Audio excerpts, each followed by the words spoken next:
Good morning, class 6th. Welcome back. Students, from today onwards, we are going to start our annual course. So, in English literature, our next chapter is chapter number 7, Fair Play. Okay, students. So, before you read, has your best friend ever done something you thought was wrong? तो क्या कभी ऐसा हुआ होगा कि आपके जो best friend होगा उसने कभी कुछ ऐसा किया होगा जो कि गलत हो? What did you do then? तो आप क्या करते हैं? Did you keep quiet or did you tell your friend what you thought? तो क्या आप बिल्कुल चुप रहते हैं या अपने फ्रेंड को बताते हैं जो हुआ है, जो गलत हुआ है?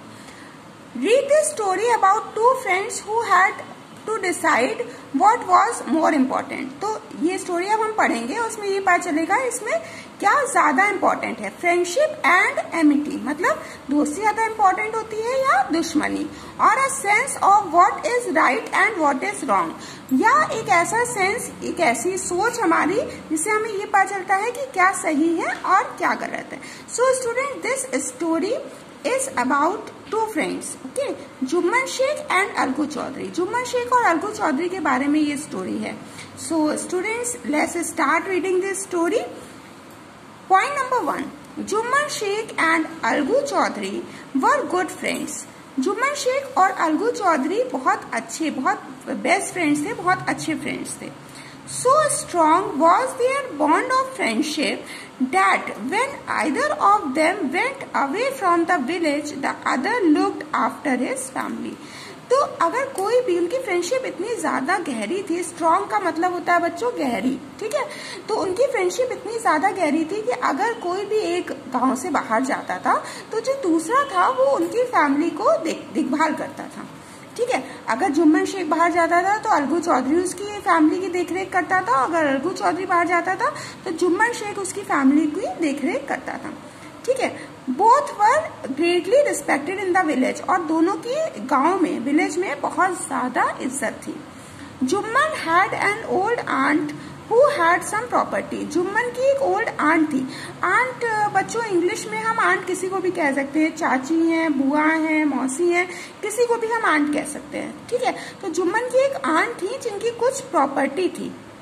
This she transferred to him on the understanding that she would stay with him and he would look after her. जो कि उन्होंने जुम्मन शेख को अपनी प्रॉपर्टी इस कंडीशन पर दी थी कि जो जुम्मन शेख है वो उनकी जो प्रॉपर्टी को वो ट्रांसफर करेंगी इस कंडीशन पर कि जुम्मन शेख जो है वो उनकी देखभाल करेगा और उनको अपने घर में अपने साथ में रखेगा. The arrangement worked well for a couple of years. और ये बात कई सालों तक तो बिल्कुल ठीक ठीक चलती गई, मतलब खुशी खुशी वो आंट जो थी वो जुम्मन शेख के साथ रह रही थी और जुम्मन शेख भी उनको बहुत अच्छे से देखभाल कर रहा था, रख रहा था.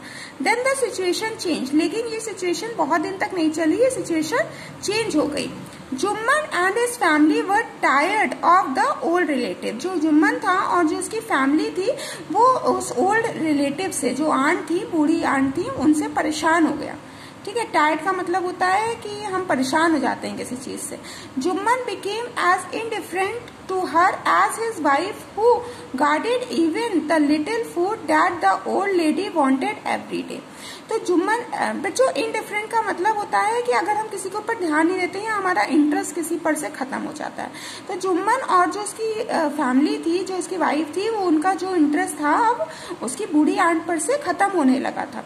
और जो मतलब बिल्कुल भी अच्छा ना फील करना, गार्डेड का मतलब होता है कोई भी काम हम किसी के लिए कर रहे हैं तो वो बिल्कुल भी खुशी से नहीं कर रहे हैं, तो वो बिल्कुल भी जो है अच्छे से उनको खाना नहीं देते, थोड़ा बहुत खाना देते थे और वो भी बेमन से देते थे, बिल्कुल खुशी खुशी उनको खाने के लिए भी अब नहीं दे रहे थे. ठीक है, तो कहने का मतलब ये है कि जो जुम्मन शेख था और जो उसकी फैमिली थी उनका अब इंटरेस्ट जो था वो आंट की तरफ से खत्म होने लगा था और अब वो बिल्कुल भी उनके साथ रहने में उनको अच्छा नहीं लग रहा था और खाने वाने के लिए भी उनको वो कम अब देते थे.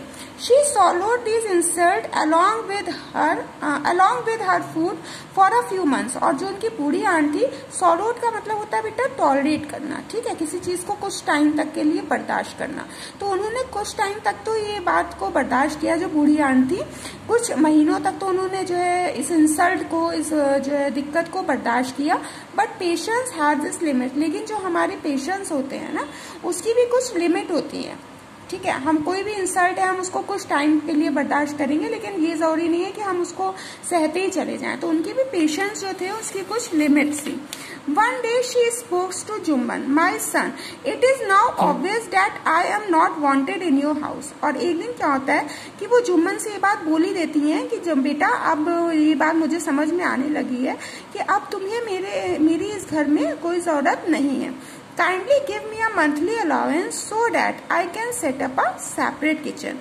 तो तुम क्या करो, तो मुझे कुछ मंथली अलाउंस का मतलब होता है बच्चों, जैसे हम जो है कुछ पैसे महीने में देते हैं खर्चे के लिए, ठीक है, तो उसको हम मंथली अलाउंस कहते हैं।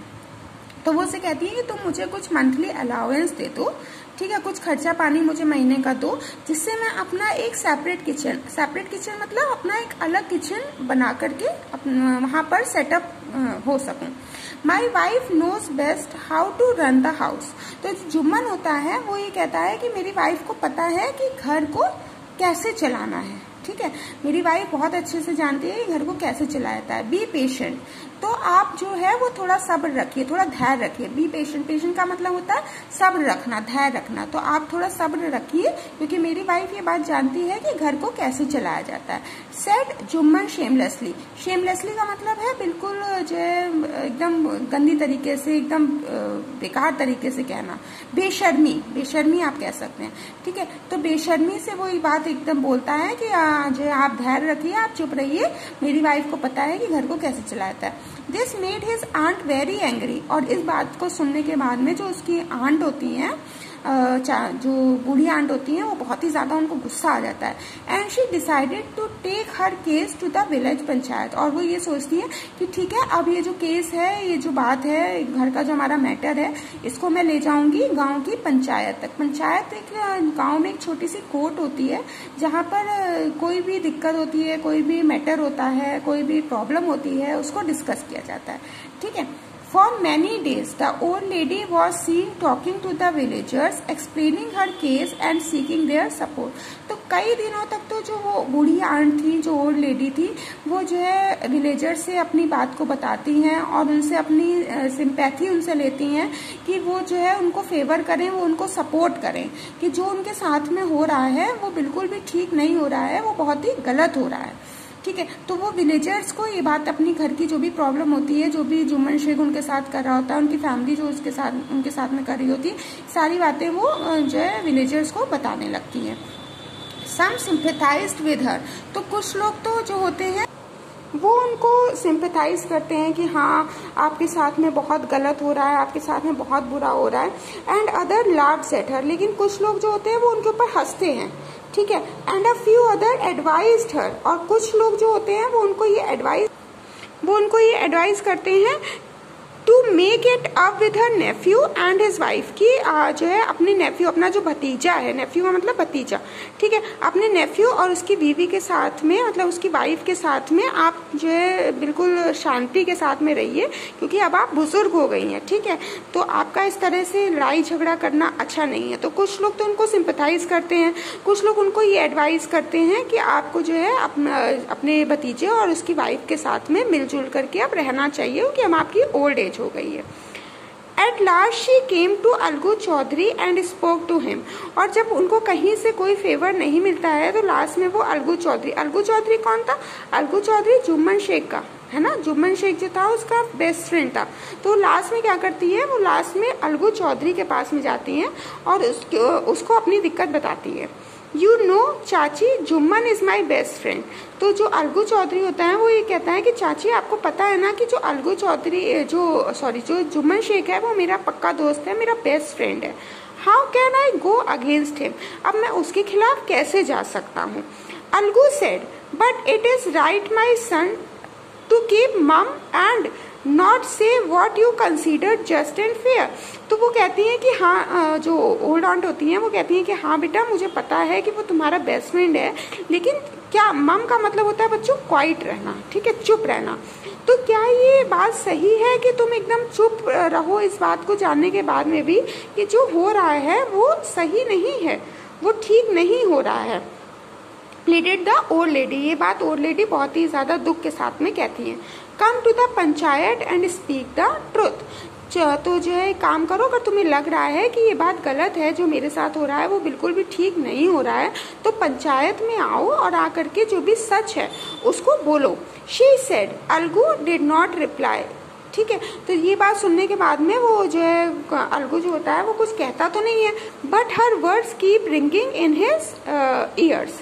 लेकिन जो उनकी बात होती है, जो ओल्ड आंट ने कही होती है, वो बात बार बार उसके दिमाग में, उसके कानों में गूंजती रहती है, उसके कान में बार बार सुनाई दे रही होती है कि हाँ जो इन आंट के साथ में हो रहा है वो सच में बहुत ज्यादा बुरा हो रहा है।